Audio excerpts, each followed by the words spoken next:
Баршаңызға сәлем, менің арнама қош келдіңіздер. Осындай құстың ұясы деп аталатын салатты менімен бірге жасап көріңіздер. Жасалу жолы өте оңай.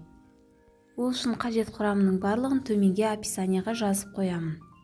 Тауықтың төс еті мен жұмыртқаны алдын ала пісіріп аламыз. 2 дана картопты қабығынан ашып, алдын ала дайындап аламыз. Бұл бізге картофельный пай жасау үшін қажет болады. Картоптарды үккіштен өткізіп, 1 шай қасықтай тұз қосып, үстіне су қосып, 5 минуттай қойып қоямыз. Оған дейін қиярды, жұмыртқаны, тауықтың төс етін ұзынша етіп турап аламыз.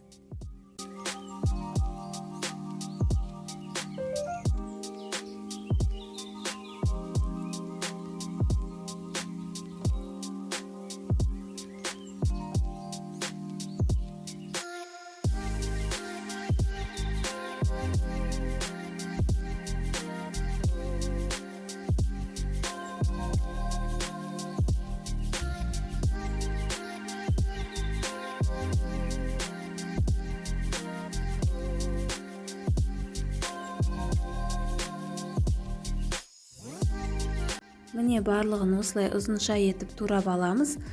Енді консервідегі жүгеріні үстіне саламыз.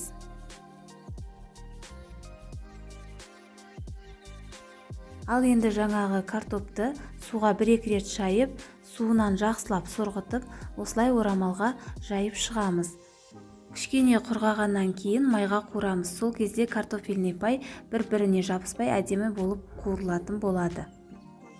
Қызып тұрған майға салып қуырып аламыз, шанышқымен араластырып отырамыз.